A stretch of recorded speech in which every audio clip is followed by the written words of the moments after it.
berbincang di awal. Sebagian kita sudah berbincang di awal dan saya sudah tahu nama masing-masing ya. Sebagian lagi belum, tapi tidak mengapa teman-teman. Nanti kita akan berkenalan lagi sesudah firman Tuhan yang akan saya sampaikan ini ya, sesudah ibadah juga. Nah, teman-teman, apakah terlihat di layar masing-masing screen-nya? Aman ya? Oke, karena saya tidak bisa melihat teman-teman dengan sempurna ya. Jadi nanti kalau terjadi kendala tolong disampaikan, nyalakan saja audionya ya. Oke, hari ini atau malam ini teman-teman, kita akan sama-sama belajar dari satu kebenaran ya. Saya rangkum dengan sebuah topik, dengan sebuah title, yaitu Facing Your Giant. Facing Your Giant. Mungkin ada sebagian di antara kita yang menyukai film, penikmat film, suka menonton begitu ya. Title ini tidak asing di telinga kita. Mungkin teman-teman pernah menonton salah satu film yang populer di awal tahun 2000-an, dan ini juga menjadi salah satu film rohani favorit ya, bagi kebanyakan orang Kristen, gitu ya. David sudah pernah nonton belum nih filmnya Facing Your Giant? Belum pernah, Le. Belum pernah ya? Nah, ini kapan-kapan bisa diputar ya di ibadah pemuda di tempat ini.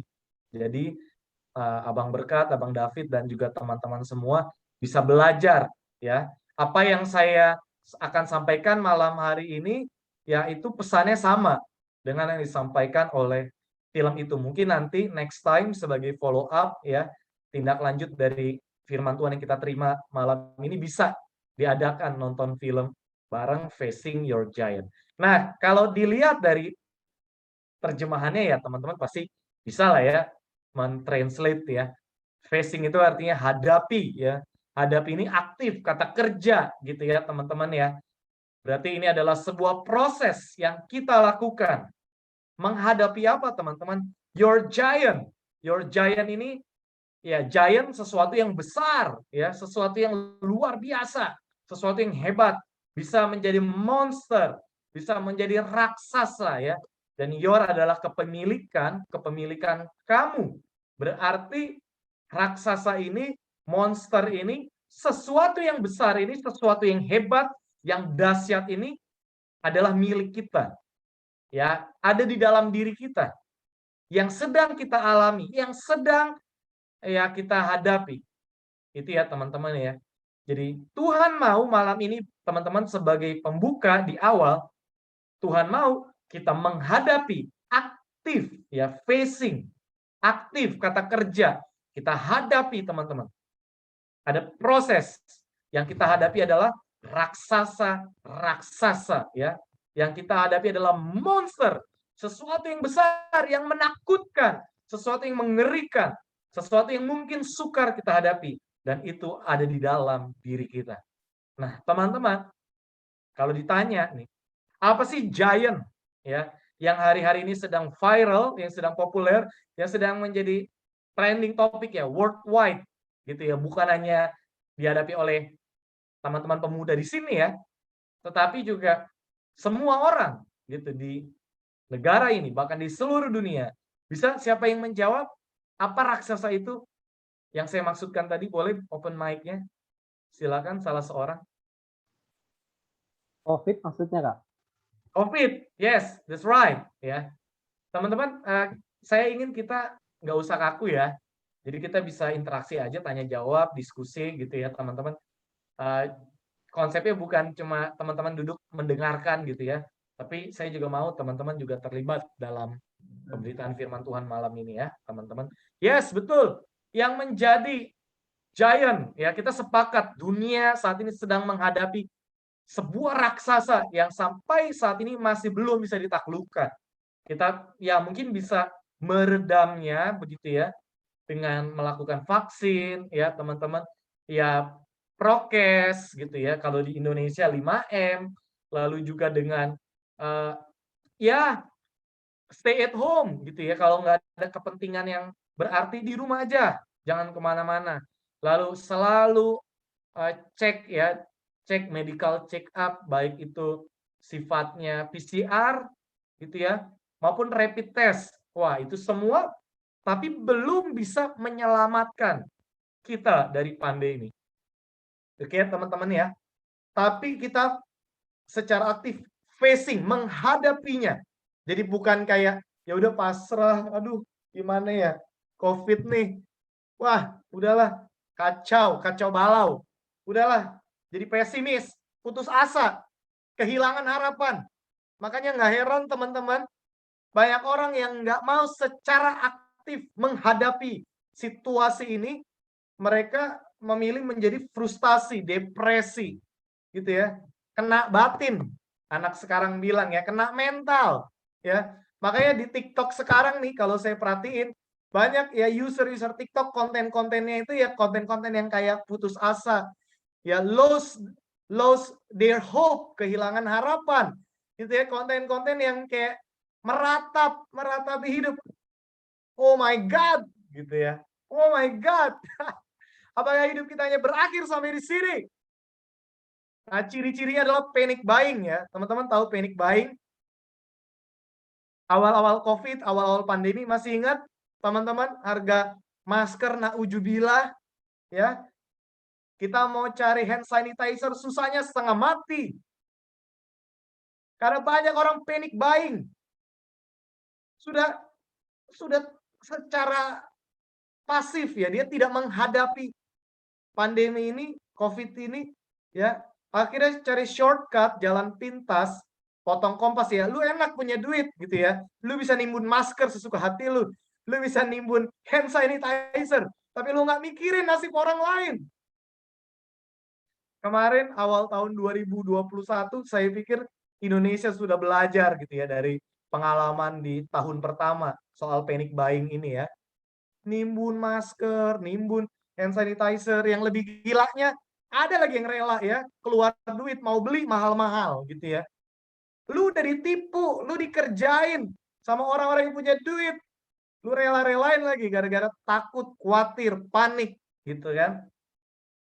Ternyata lu masih hidup kok sampai sekarang, masih selamat. Iya kan? Keluarga lu masih baik-baik aja. Sorry to say, saya lagi tidak merendahkan dampak pandemi. Oh, sangat berbahaya COVID-19 ini ya. Saya tidak sedang meremehkan orang-orang yang ya pernah menjadi pasien gitu ya, atau pernah mengalami gejala COVID-19. Dan saya turut berempati kalau ada di antara kita mungkin yang anggota keluarganya sampai direnggut nyawanya karena mengalami COVID-19. I feel sorry for that. Ya, itu bukan sesuatu yang menyenangkan. Kehilangan keluarga yang kita cintai secara tiba-tiba tanpa kita duga itu sangat menyakitkan. Saya percaya nggak ada yang siap kehilangan. Tapi bukan berarti itu membuat kita jadi kalap, teman-teman. Jadi akal sehat kita nggak main. Nggak usah ngomongin iman lah. Pertama akal sehat dulu lah. Akal sehat dulu, logika dulu deh. Ya kan?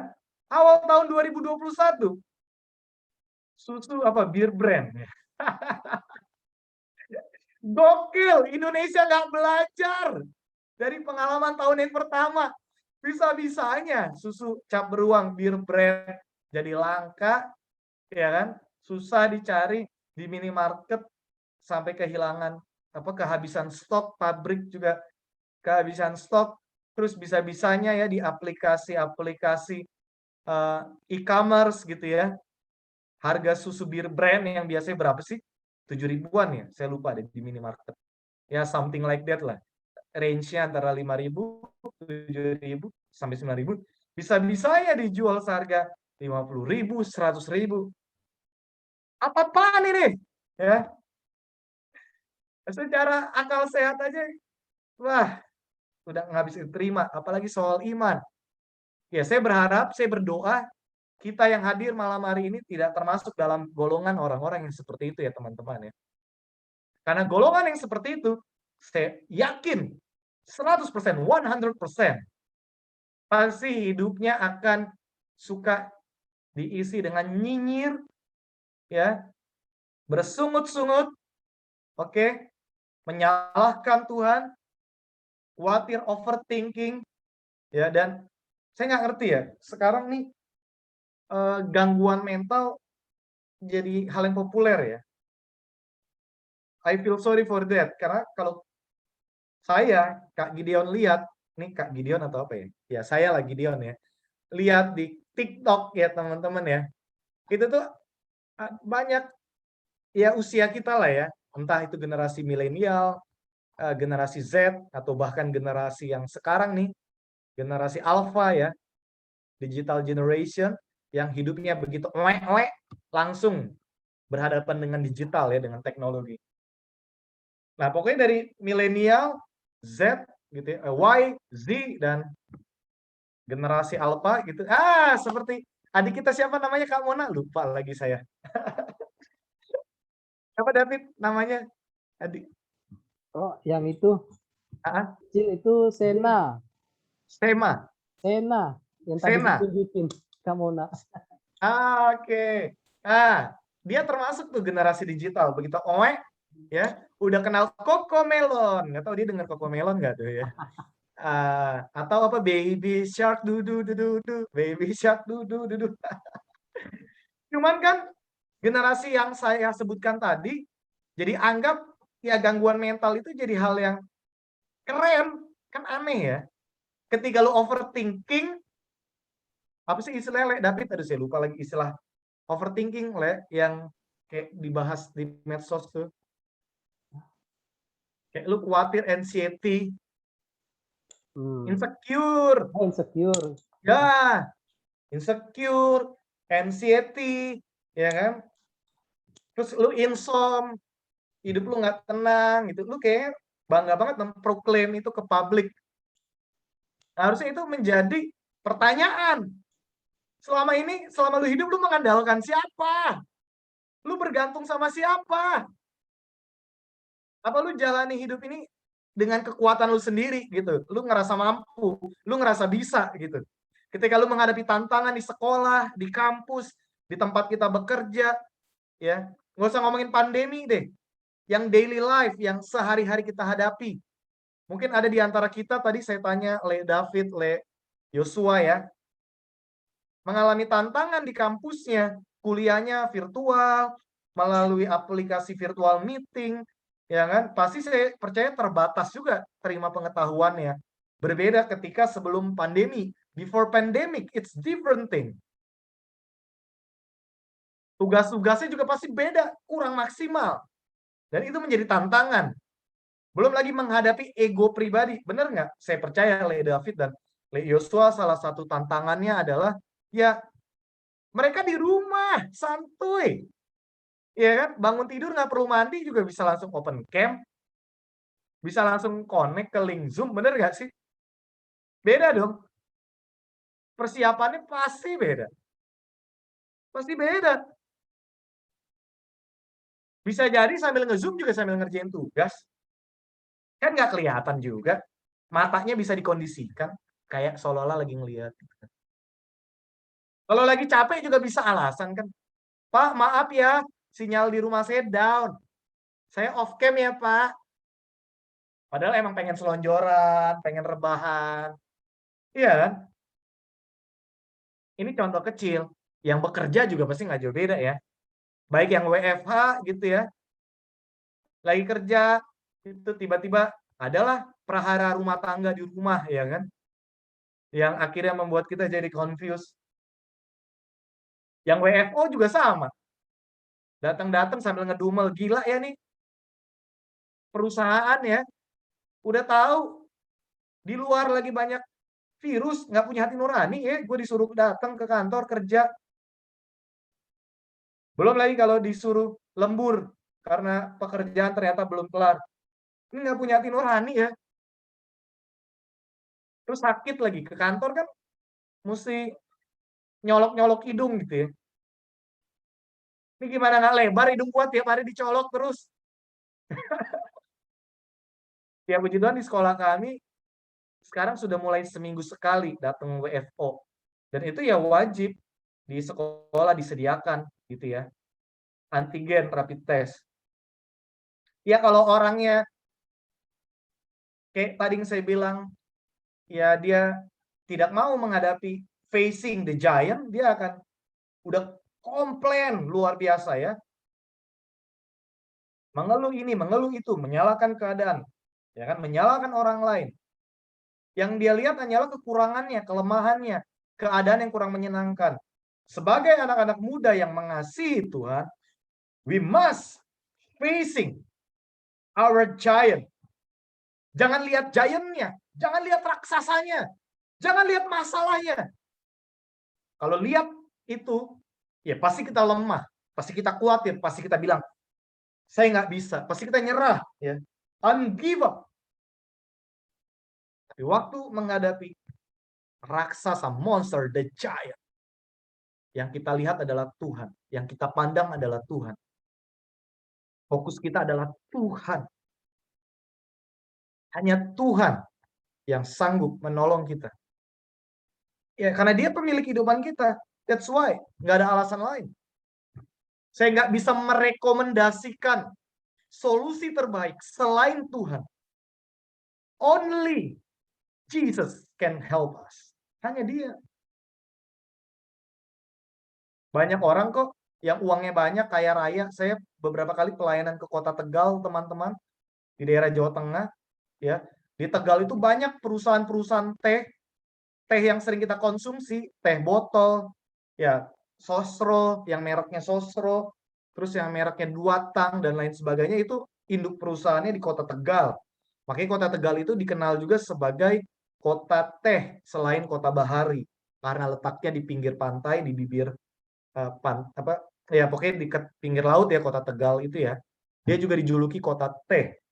Dan orang nomor dua di salah satu perusahaan, saya nggak usah sebut ya, pokoknya di antara Sosro, Duatang, pokoknya yang merek-merek Tongci, merek-merek teh lah ya. The great leader, the second great leader, pemimpin kedua di salah satu perusahaan itu. Uangnya banyak ya, nggak habis-habis, nggak tahu uangnya nyelip di mana aja juga, mungkin dia sendiri juga kalau nggak ada catatan yang jelas dia bisa lupa gitu ya, kalau dia punya uang gitu kan, di bank ini, di bank itu ya, nyelip di sana, nyelip di sini gitu ya teman-teman ya. Kena pandemi nih tahun lalu, kunjungan pertama saya ke kota itu dia baru kena gitu ya. Ya dia nggak menghadapi, atau mungkin dia hadapi dengan caranya, with his way, dengan caranya sendiri, dengan kekuatannya sendiri. Bukan dengan caranya Tuhan, bukan dengan kekuatannya Tuhan. Bukan melihat Tuhan, tapi melihat masalahnya. Wah, bersungut-sungut teman-teman. Dijemput ambulans, maksudnya biar dia isolasi. Waktu itu kan isolasi mandiri belum terlalu happening ya. Karena rumah sakit juga belum sepenuh sekarang. Isolasi harus di rumah sakit di saat itu ya teman-teman ya. Dia harus isolasi dan dia menolak loh, dia nggak mau. Ya karena uangnya banyak gitu ya. Dia bisa semena-mena kan. Wah, dia ocehin itu para petugas medis ya. Di oce-ocehin, lu nggak tahu gue siapa gitu ya. Gue nggak mau gitu, lu pulang, pokoknya diusir ya teman-teman. Sedih dengarnya ya. Sedih banget. Dan ya karena dibujuk gembala, kita hamba Tuhan, kita telepon dia, kita nggak bisa ketemu face to face, tapi kita bisa menghubungi melalui telepon. Ya dia pun dengan berat hati, ya udah gitu. Karena ya nggak enak aja sama kita gitu ya. Tapi kan lihat, segala sesuatu yang dikerjakan dengan setengah hati, kita nggak bisa berharap akan mendapatkan yang full. Gimana bisa? Apa yang kita tabur itu yang kita tuai. Loh, lu menabur setengah hati, kok lu berharap menerima yang full? Ya nggak bisa. Gitu ya teman-teman. Semua yang dikerjakan setengah hati, hasilnya juga setengah-setengah. Dan firman Tuhan bilang, kalau engkau tidak panas, engkau tidak dingin, ini setengah-setengah nih, suam-suam kuku.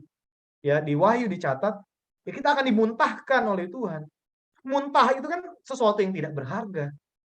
Karena saya nggak pernah lihat orang yang muntah, gitu ya. Terus kayak, aduh sayang banget nih, terbuang sia-sia. Terus dikumpulin lagi, gitu ya, ditaruh di sebuah wadah.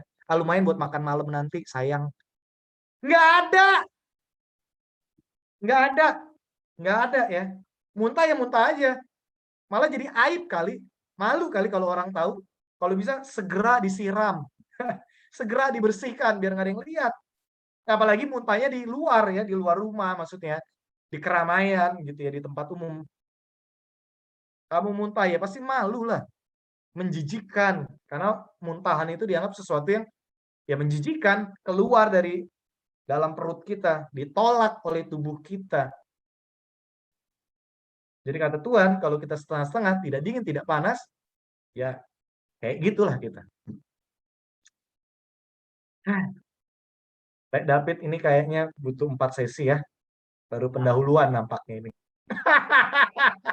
Belum ada Wah, buka Alkitab loh.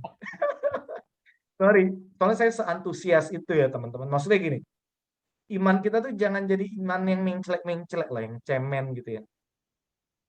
Keadaan boleh susah, keadaan boleh sulit, tapi jangan menurunkan kualitas imanmu. Soalnya imanmu itu bisa dibeli sama keadaan gitu. Kalau lu punya iPhone 12, lu nyengir, sumringah, ya kan? Bangga. Tapi kalau HP lu Redmi, Xiaomi itu pun udah rusak-rusak, udah sering nge-lag, memori udah full, lu kayak kurang berharga, nggak bergairah hidup lu kayak itu namanya iman lu bisa dibeli sama keadaan. Tuhan bisa ketawa nanti ngelihat kita. Kayak kalau lagi sehat bisa bilang haleluya gitu ya, bisa memuji Tuhan selalu. Tapi giliran ada masalah gitu ya, kayak Tuhan lu di mana gitu ya. Tuhan kok membiarkan aku. Pertanyaannya bukan Tuhan yang di mana, tapi elu yang kenapa? Elu yang kenapa? Bukan Tuhannya yang di mana, tapi elu yang kenapa? Kalau seneng, kenapa lu ingat Tuhan? Kalau lu nggak seneng, lagi nggak seneng, lu lupa sama Tuhan. Lu yang kenapa? Ada apa dengan diri lu? Ada apa dengan kita, guys? Ada apa? Kalau lu berprestasi, gampang banget lu bersyukur gitu ya. Tapi di saat lu ada di titik nilai lu lagi kurang memuaskan gitu ya, bisa-bisanya lu down, bisa-bisanya lu uring-uringan, jadi nggak semangat kuliah, ya kan? Kalau lu dipuji orang, diapresiasi orang, lu bisa dengan mudahnya gitu ya, membusungkan dada, ya kan, mengangkat kepala lu gitu ya. Tapi ketika lu dikritik, ketika lu dinasehati, dikoreksi, wah, setannya keluar gitu ya. Kan sering banget kan orang kalau lagi marah keluar tuh kalimat pamungkas. Belum tahu dia gua siapa. Belum tahu dia gua siapa. Terus mulai membanggakan masa lalu. Gue dulu ya, untung aja nih sekarang gue udah di jamah Tuhan. Untung aja sekarang ya gue udah jadi anak Tuhan, udah takut akan Tuhan. Kalau lu ketemu gue dulu, habis lu. Gak akan gue biarin lu. Untung aja nih, gue udah melayani Tuhan. Emang itu bagus ngomong gitu? Coba dicerna lagi deh. Justru harusnya kalau lu udah jadi anak Tuhan, nggak mungkin lu ngomong kayak gitu lagi. Udah nggak mungkin. Karena waktu kita jadi anak Tuhan, teman-teman, bukan ngomongin soal aku lagi. Bukan ngomongin diri saya sendiri lagi. Udah enggak. Tapi Kristus. Iya kan? Kristus. Semua hidup kita ini, ya, pekerjaan kita, pelayanan kita, talenta kita, keluarga kita, pasangan kita, semua pokoknya yang ada dalam hidup kita, itu udah jadi milik Kristus. Kita udah nggak punya hak apa-apa lagi sebenarnya. Jadi nggak perlu sombong, nggak perlu juga minder, insecure, ya, anxiety, gitu ya, overthinking, seolah-olah lu meragukan kuasa Tuhan. Oke, sorry.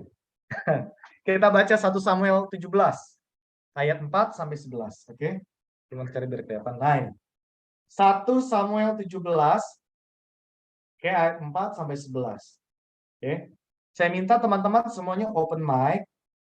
Ya, saya ingin dengar kita semua baca secara langsung dan saya berharap apa yang kita sampaikan, yang kita baca, kita dengar dan iman kita bertumbuh. Jadi silakan, saya tunggu teman-teman semua menyalakan mikrofon.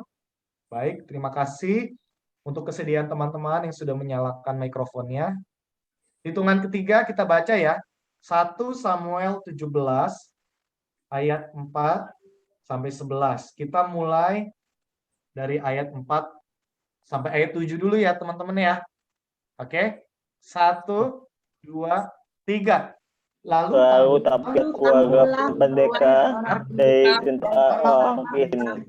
Namanya Goliat dari dirinya nama sejengkal. Topo tembaga ada di kalanya. Dia memakai yang bersisi baju ini memakai penutup kaki lembaga, bahunya mengambil lembu dan tombaknya seperti pesta tukang tenun atau tombaknya itu merat sikal besi berat dan seorang membawa sikal besi beratnya dan seorang bawa perisai di depannya. Amin. Oke, terima kasih teman-teman. Ya, sambil dibaca ya tadi saya percaya teman-teman juga sambil memperhatikan ya, sambil menyimak isi ya story dari firman Tuhan yang sedang kita renungkan malam hari ini ya, teman-teman. Oke, itu adalah introduction ya. Introduction, perkenalan, memperkenalkan satu sosok ya. Satu karakter. Jelas namanya Goliat. Oke. Dari Gad asal usulnya. Kampung halamannya Gad. Dan dia adalah seorang Filistin. Ya, profesinya jelas pendekar. Ya, dari tentara orang Filistin. Ini kalau di zaman sekarang nih, dia bukan hanya seorang tentara biasa, tapi pasukan khusus. Pasukan elit nih. Ya. Kalau di Indonesia pasukan elitnya apa ya? Saya lupa deh. Kopassus ya. Benar nggak sih? Komando pasukan khusus. Betul. Bukan orang sembarangan ini. Udah gitu. Udah di Kopassus gitu ya kita bilang ya. Grup elit nih. Dia yang memimpin lagi. Yang the top ya. Of the team. Wah gila sih ini pasti udah hebat banget lah. Gitu ya teman-teman ya. Dan dia raksasa ya. Besar. Secara fisik. Oke teman-teman. Nah kita bisa langsung sepakat bahwa di dalam kisah ini, kita udah tahu nih, kisah selanjutnya ini kan pasti peristiwa Daud melawan Goliat. Biasanya kan kita langsung skip ya teman-teman. Kita skip sama pendahuluannya, kita langsung ke intinya di mana Daud ya kan dengan membawa nama Tuhan gitu ya, bisa mengalahkan Goliat. Wow, teman-teman, nanti dulu. Sebelum peristiwa itu terjadi, ada proses. Nah, sama dalam hidup kita. Kita pasti nggak sabaran kan? Pengennya langsung menerima hasil kan? Pengennya langsung melihat Tuhan menolong kita. Pengennya langsung menyaksikan bahwa lawan-lawan kita kalah gitu ya, bertukuk lutut, mengakui kekalahannya. Tapi hidup nggak sesimpel itu. Hidup nggak selalu berjalan seperti yang kita harapkan, teman-teman. Nikmati proses, cintai proses, jalani proses. Untuk sampai di tahap Daud mengalahkan Goliat, ada proses ini. Mana? Ini. Kelihatan nggak sih? Ini. Ya. Ada proses itu. Kita semua sepakat ya, yang menjadi raksasa dalam story ini adalah Goliat. Sepakat nggak? Yang sepakat coba kasih reaction jempol, teman-teman. Boleh? Stiker, reaction, ada kan di Zoom? Coba kasih jempol, saya mau lihat yang sepakat bahwa dalam cerita ini Goliat adalah raksasanya. Oke, thank you buat teman-teman yang sudah merespon. Ya, layaknya sebuah film, sebuah cerita, pasti ada tokoh antagonisnya ya teman-teman.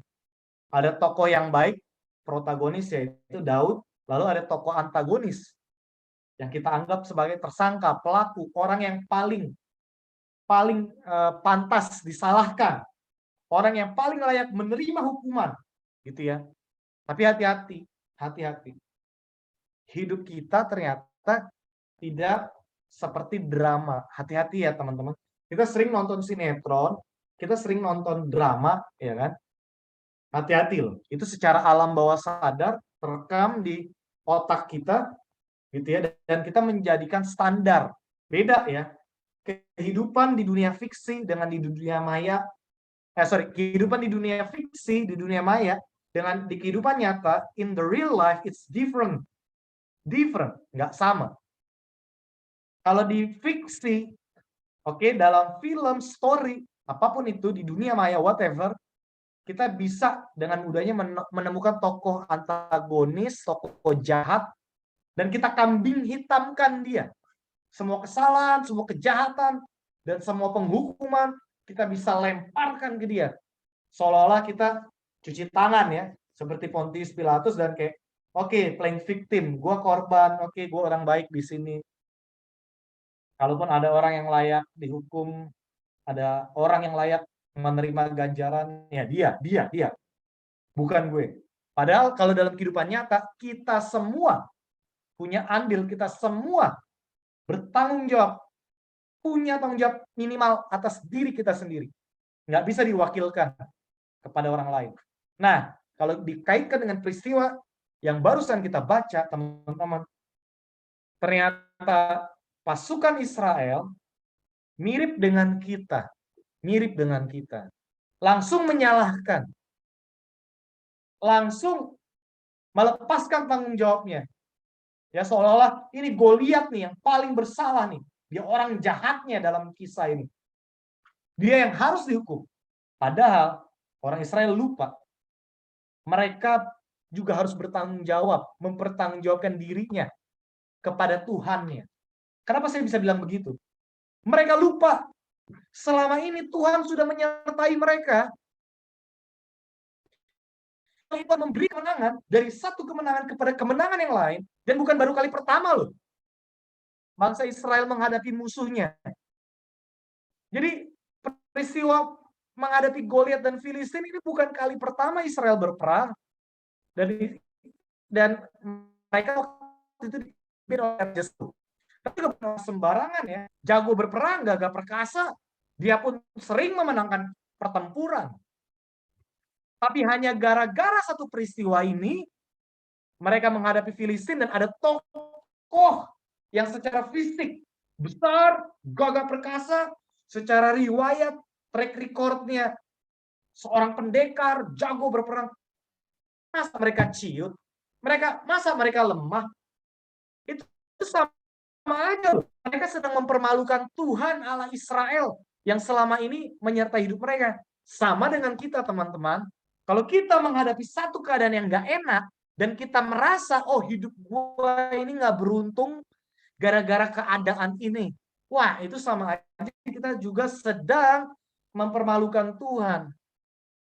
Itu namanya kita lupa bahwa selama kita hidup, Tuhan sudah menolong kita. Masa hanya gara-gara satu peristiwa aja, ya kan? Gara-gara satu peristiwa ini aja, kita merasa seolah-olah kayak Tuhan kayaknya nggak sanggup lah tolong saya. Kita jadi playing victim, mencari kesalahan. Ya jelas lah, ini gara-gara orang tua gua nggak kaya sih. Coba orang tua gua kaya, jadi nyalain kan? Gua nggak mungkin nih SMA langsung kerja, ya teman-teman gue yang lain enak, bisa kuliah sesuka hati di mana yang mereka suka, duitnya nggak habis-habis, ya mau nongkrong juga nggak mikir. Gue baru-baru nongkrong, mau isi kuota HP aja gue hitung-hitung benar-benar. Guys, hati-hati. Hati-hati ya. Mungkin kita tidak melakukan dosa secara aktif, seperti mencuri, membunuh. Wah, itu sesuatu yang besar, Kak. Aku nggak kayak gitu orangnya. Ya mungkin kita nggak sampai ya jadi teroris gitu ya, atau secara aktif melakukan kejahatan-kejahatan yang lain, teman. Tapi ya, kita ternyata tanpa kita sadari, kita juga bisa melakukan dosa secara pasif. Ya, kayak tadi, ketika kita meragukan kuasa Tuhan, ketika kita menyalahkan keadaan, menyalahkan orang lain atas apa yang terjadi dalam hidup kita, seolah-olah kayak kita nggak punya tanggung jawab juga atas itu, ya. Itu sama aja kita berdosa, teman-teman. berdosa. Kita jadi ngatur Tuhan. Emangnya lo siapa? Yes, kita anak kesayangan Tuhan. Kita milik Tuhan, kita ditebus oleh Tuhan. Tapi kan bukan berarti Tuhan jadi kacungnya kita yang bisa kita suruh-suruh. Bukan begitu dong. Bukan begitu. Dalam PKN aja kita belajar ya, ada yang namanya hak, ada juga yang namanya tanggung jawab. Ya kita nuntut hak, tapi ada hak, ada kewajiban. Lu tuntut hak, kewajiban lu nggak pernah lu penuhi. Kalaupun lu lakukan dengan sungut-sungut, setengah hati, marah-marah, dengan kesel. Ya gimana? Balik lagi. Apa yang kita lakukan setengah hati, hasilnya juga jadi nggak maksimal. Jangan setengah hati dong. Sebagai anak-anak muda. Ya memang sih, ya 1 Samuel juga bilang, manusia melihat apa yang di depan mata, tapi Tuhan melihat hati. Nah, tentara Israel ini melihat apa yang di depan mata. Cuma lihat fisiknya, Goliat aja, serem ya. Ngeri ya, takut ya. Jangan-jangan kami kalah, jangan-jangan kami nggak bisa ngelawan. Tapi saya mau tanya, mereka sudah bertindak belum? Mereka sudah melakukan sesuatu belum? Belum. Mereka belum bikin apa-apa. Mereka belum melakukan apa-apa. Melangkah maju pun tidak. Boro-boro mau menghuluskan pedangnya kepada Goliat. Ya elah. Baru lihat Goliat yang besar gitu ya udah ciut. Jangan kita kayak gitu, teman-teman. Belum bertindak, ya kan? Kayak Kak Gideon nih. Oke, mulai minggu ini kita WFO ya, seminggu sekali. Responnya tergantung di dalam diri Kak Gideon, tergantung saya nih. Tanggung jawabnya ada di dalam diri saya, bukan di perusahaan, di kantor di mana saya bekerja. Kantor saya juga sudah melakukan tanggung jawab mereka. Mereka pun walaupun mengharuskan karyawannya WFO, itu pun nggak setiap hari kan, seminggu sekali kan. Difasilitasi juga kan dengan antigen, rapid test gitu. Kami juga disediakan vitamin. Ya, tempat duduk kami pun juga diatur, tidak berdekatan satu sama lain. Prokesnya pun dilakukan. Mereka sudah melakukan bagian mereka, tapi seringkali kita kebanyakan menuntut. Kalau respon saya salah nih, kalau saya tidak merasa bertanggung jawab atas diri saya, wah saya akan ngedumel, komplain. Ini bisa-bisanya ya kantor ya. Nggak peka apa ya, keadaan lagi sulit, lagi pandemi, kok kita disuruh datang. Ntar kalau gua COVID gimana? Kantor mau tanggung nggak? Ntar kalau terjadi apa-apa gimana? Nanti kalau di jalan, nanti kalau gini, nanti kalau gitu. Persis sama seperti orang Israel tadi. Mereka belum melakukan apa-apa, tapi terlalu khawatir. Akhirnya nggak berbuat apa-apa, tidak mengalami kemajuan apa-apa. 1% pun tidak mengalami kemajuan. 1% pun. Yang ada dari satu kemunduran kepada kemunduran yang lain. Dari yang ragu, makin ragu. Dari yang takut, makin takut. Makin ketakutan. Ditambah ketika Filistin mulai menggertak ya. Ketika Goliat mulai menggertak. Nih, kita lihat gertakannya orang Filistin nih. Saya mau minta tolong Kak Vita, boleh bantu baca, Kak Vita? Yang ayat 8 sampai ayat 11-nya, apakah boleh dibantu Kak Vita? Thank you.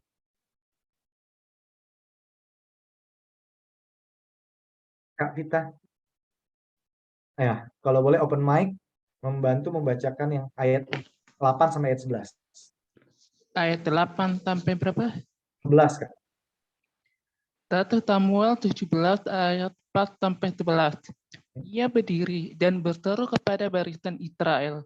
Katanya kepada mereka, mengapa kamu keluar untuk mengatur barisan perangmu? Bukankah aku seorang Palestin dan kamu adalah hamba Saul? Pilihlah bagimu seorang dan biarlah ia turun mendapat aku. Jika ia dapat berperang melawan aku dan mengalahkan aku, maka kami akan menjadi hamba-Mu. Tetapi jika aku dapat mengungguli dia dan mengalahkannya, maka kamu akan menjadi hamba kami dan takluk kepada kami. Pula kata orang Palestina itu, aku menantang hari ini barisan Israel, berikanlah kepadaku seorang, supaya kami berperang seorang lawan seorang. Ketika Saul dan segenap orang Israel mendengar perkataan orang Palestina itu, maka cemaslah hati mereka dan sangat ketakutan. Amin. Amin. Wow, terima kasih sekali Kak Vita sudah membantu membacakannya. Lihat teman-teman ya, baru digertak. Si Goliat ini kan baru menantang. Saya tanya, apakah si Goliat ini udah maju mukul-mukulin tentara Israel gitu? Bunuh-bunuhin tentara Israel kan belum. Baru nantangin, ngancem-ngancem. Ya kita sering gitu ya teman-teman ya. Udah ciut duluan di awal. Mau mencoba hal yang baru, udah takut gitu ya. Aduh, nanti kalau begini nanti gimana? Nanti kalau begitu gimana? Nanti kalau saya gini, hey, kita belum tahu kalau kita belum memulai. Dan yang paling menyedihkan adalah di ayat 11 yang tadi Kak Vita sudah bacakan. Ketika Saul dan segenap orang Israel mendengar perkataan orang Filistin itu, maka cemaslah hati mereka dan sangat ketakutan. Bagi saya ini hal yang sangat menyedihkan. Saul seorang leader, pemimpin, orang yang paling dihormati, panutan, dan dia sendiri sudah mengalami pertolongan Tuhan. Dia sendiri sudah melihat bagaimana Tuhan menyertai dia. Tapi dia saja ketika mendengar perkataan Goliat, cemas, sangat takut. Wah, gimana rakyatnya? Gimana tentara-tentaranya? Kayak kita teman-teman. Tanpa kita sadari kita ini pemimpin. Kita pemimpin di keluarga kita. Kita pemimpin di sekolah, di kampus, di tempat kita bekerja. Kak Gideon, aku bukan anak sulung. Kok bisa aku jadi pemimpin? Ya oke, secara usia biologis, mungkin kau punya abang. Mungkin kau punya kakak. Ya kan yang lebih tua dari kau. Mungkin ada orang tuamu di rumah yang jelas lebih tua secara biologis. Tetapi secara iman, secara rohani, kita bisa lebih dewasa dari mereka. Bisa. Kita bisa menjadi pemimpin untuk mereka. Iya kan? Memberikan nasihat, memberikan masukan, mendoakan mereka, mengingatkan mereka ketika mereka mulai khawatir, mulai menyalahkan Tuhan, mulai ya menjauh dari Tuhan. Kita ini pemimpin, teman-teman. Apakah kita nggak bisa menasihati orang tua kita ketika mereka bersungut-sungut kepada Tuhan? Oh, bisa. Bisa. Meskipun kita bukan anak sulung. Bisa banget, teman-teman. Apakah kita tidak bisa memberikan masukan kepada dosen kita di kampus, guru kita di sekolah, kepada om, tulang, Pak Uda, Pak Tua? Oh, bisa sekali. Secara usia biologis mungkin kita lebih muda, tapi secara iman kita bisa lebih dewasa dari mereka. Tapi bedakan ya, menggurui ya, itu pasti beda. Kalau menggurui itu kita pasti akan menghakimi jatuhnya, menghakimi, menyalahkan, playing victim kayak tadi tuh, melemparkan kesalahan kepada mereka, tapi nggak beri jalan keluar, nggak beri solusi, nggak bantu apa-apa. Bukan begitu maksud saya. Tapi teman-teman, sebagai anak Tuhan, di dalam pergaulan teman-teman saya percaya juga pasti punya sahabat, punya komunitas, pasti juga punya teman dekat. Saya percaya teman-teman juga pasti join di grup-grup WhatsApp, ya kan? Ya dimanapun Tuhan tempatkan, baik di kehidupan nyata, in real life, maupun di kehidupan virtual. Sekarang kan kehidupan bukan hanya satu ya, dulu cuma ada kehidupan sehari-hari, kehidupan nyata. Sekarang juga ada kehidupan virtual gitu ya, kehidupan dunia maya.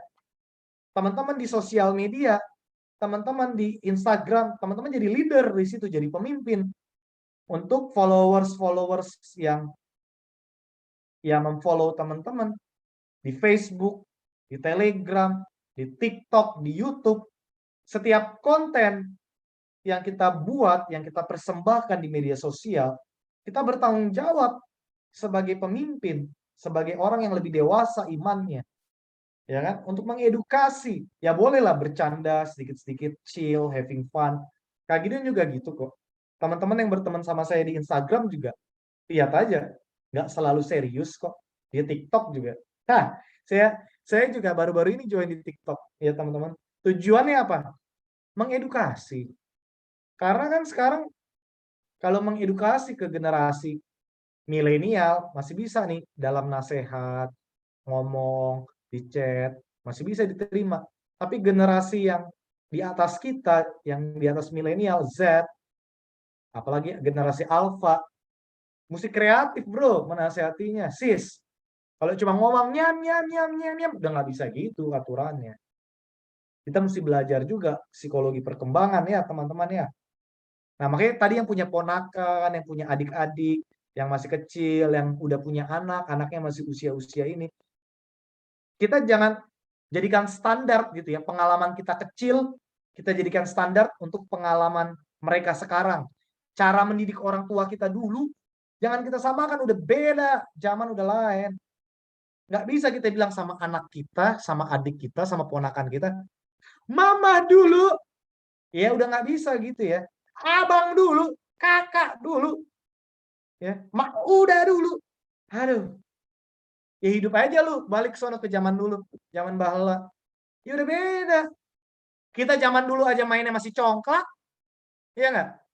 Mereka mainnya udah Mobile Legend, udah PUBG, Free Fire, ya udah beda. Kita mainnya masih petak umpet, ya kan? Petak jongkok gitu ya. Mereka virtual bro, sis mainnya TikTok. Ya edukasi ya di TikTok. Jadi role model di Instagram, di WhatsApp, jadi role model di Facebook. Jadi ada misi, main media sosial tuh kita ada misi. Nggak cuma sekedar menghabiskan waktu, nggak cuma ikutin tren. Kayak di TikTok kan kadang suka ada tren ya, yang FYP apa nih, ya kan? Ya kita jangan asal-asal ikutan, pilih-pilih juga. Kalau yang kayak tadi tuh, yang putus asa, yang anxiety, yang kayak ini, kan kayaknya ih keren ya, kayaknya itu populer. Ih ngapain? Justru lu bikin tren yang baru dong, tren yang bener dong. Tren yang salah ditiru-tiru. Bikin tren yang ini. Wah, itu justru jadi challenge buat kita.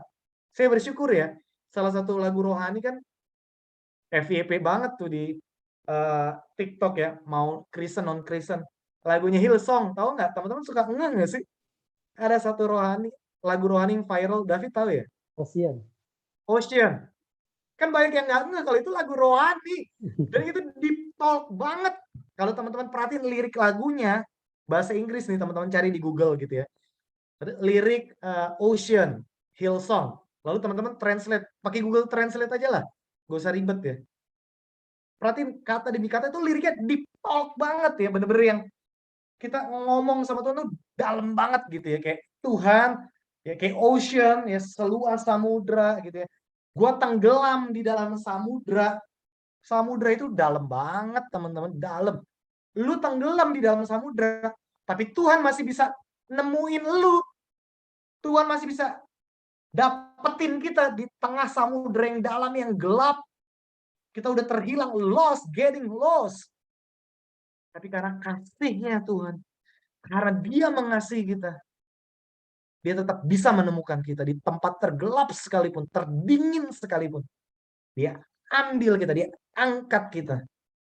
Wow, it's amazing bro. It's amazing sis. Gila, gila. Itu meaningful banget lagunya. Dan itu viral. Hey, ini tren yang bagus dong berarti. Secara nggak langsung, ya kan, orang-orang jadi suka nih.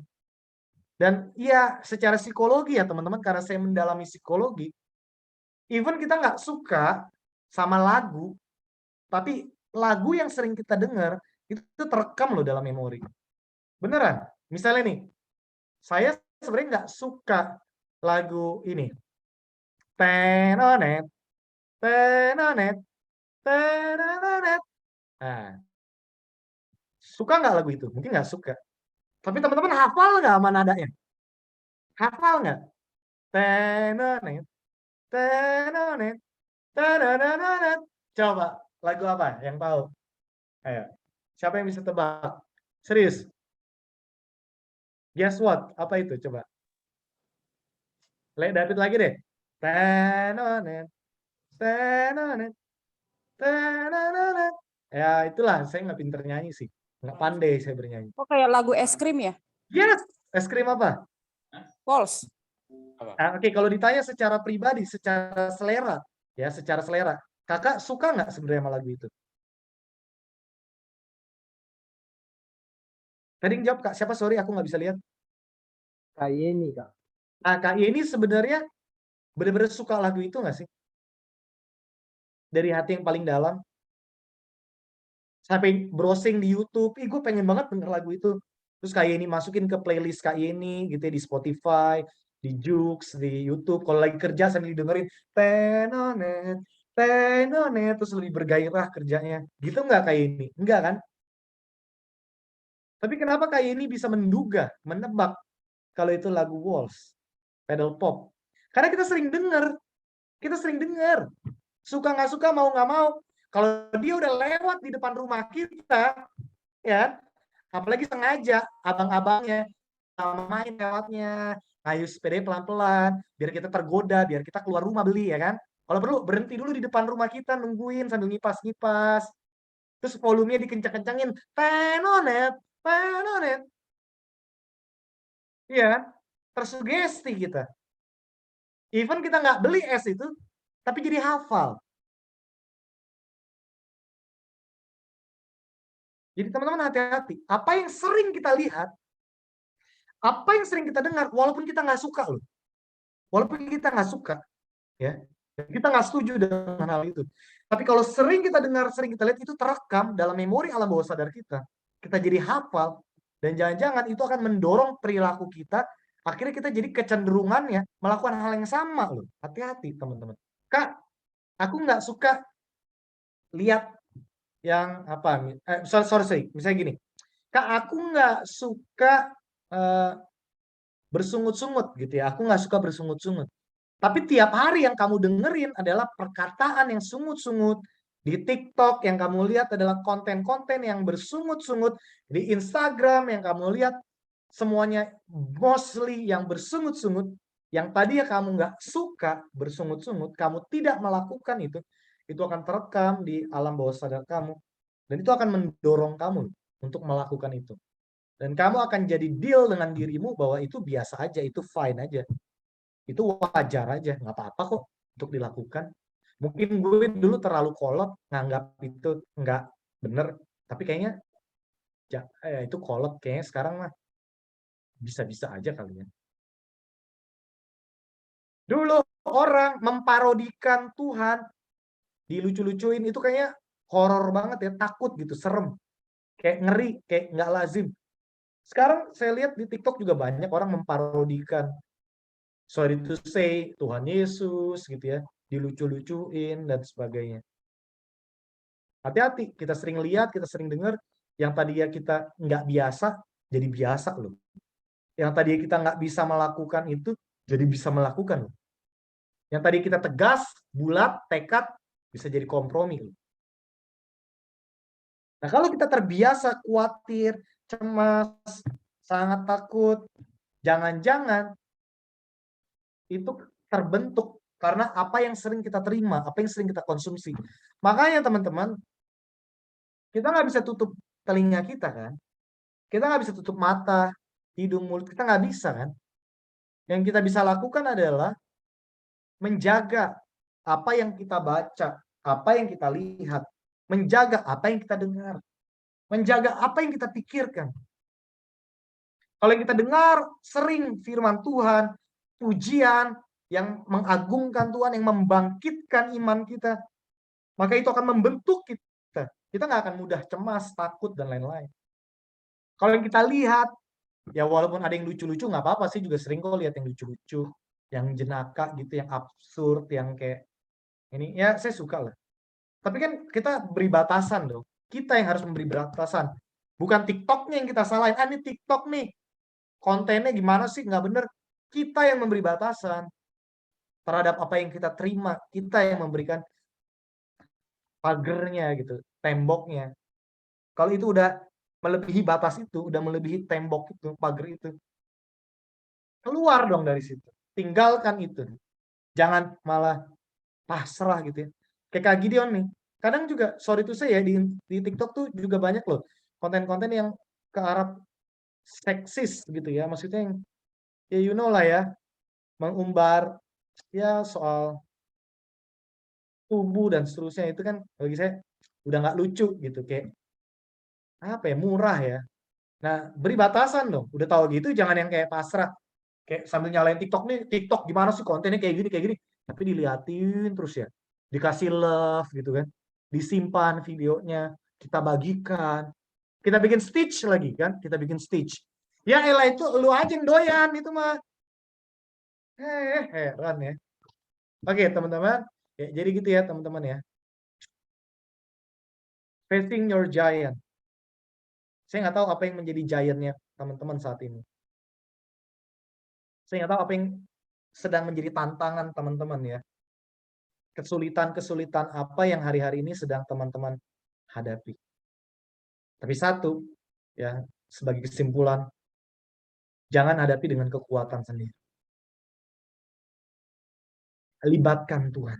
Libatkan Tuhan.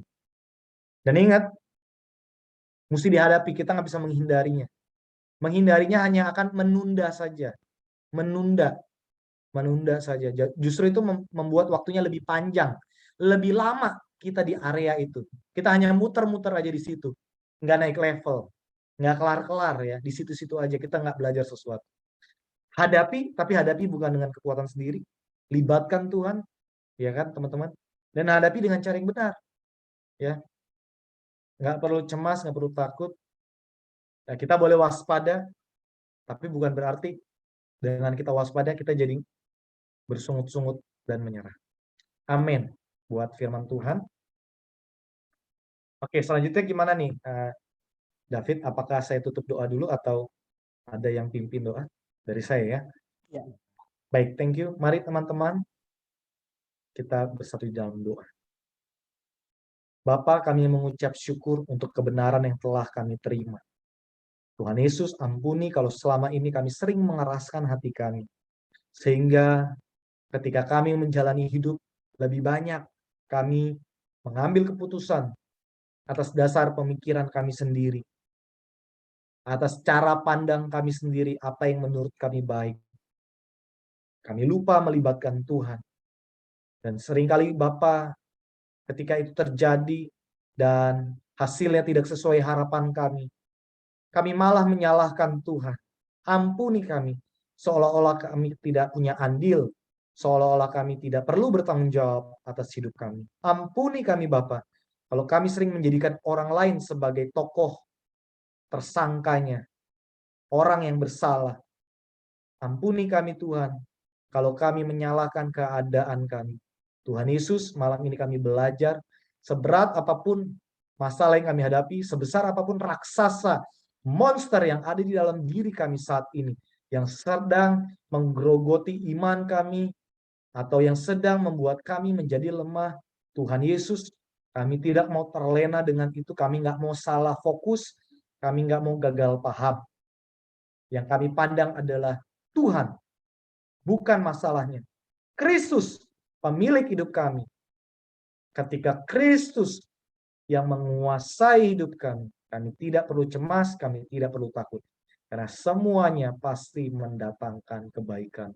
Terima kasih Bapa untuk setiap pertolongan Tuhan yang sudah kami alami sepanjang umur hidup kami. Tuhan sering menyembuhkan kami dari sakit yang kami alami. Tuhan sering memberikan jalan keluar ketika kami menghadapi jalan buntu. Kami bersyukur untuk itu. Terima kasih Bapa masih memelihara keluarga kami, orang tua, rumah tangga kami, pekerjaan, pelayanan, sekolah kami. Meskipun seringkali kami menghadapi kendala, tapi sampai sekarang kami sering ditolong oleh Tuhan. Kami bersyukur untuk itu semua. Dan Bapa, biarlah Engkau menolong anak-anak muda yang malam hari ini, yang hari ini hadir bersekutu bersama menerima firman-Mu, dan yang mendengarkannya, bahkan yang mendengarkannya dari media sosial. Tuhan tolong kami, berkat yang sama Tuhan berikan atas kami semua. Terpujilah nama-Mu, di dalam nama Tuhan Yesus kami sudah berdoa dan kami mengucap syukur. Haleluya. Amin.